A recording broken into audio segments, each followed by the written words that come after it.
اور یتیموں کا اور محتاجوں کا اور مسافروں کا ہے۔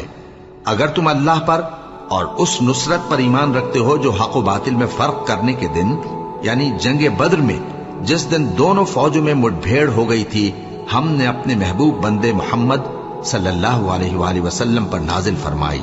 اور اللہ ہر چیز پر قادر ہے۔ جس وقت تم مدینے سے قریب کے ناکے پر تھے اور کافر دور کے ناکے پر، اور قافلہ تم سے نیچے اتر گیا تھا،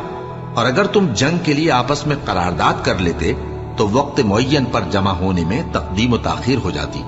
لیکن اللہ کو منظور تھا کہ جو کام ہو کر رہنے والا تھا اسے کر ہی ڈالے، تاکہ جو مرے بصیرت پر یعنی یقین جان کر مرے، اور جو جیتا رہے وہ بھی بصیرت پر یعنی حق پہچان کر جیتا رہے۔ اور کچھ شک نہیں کہ اللہ سنتا ہے، جانتا ہے۔ اس وقت اللہ نے تمہیں خواب میں کافروں کو تھوڑی تعداد میں دکھا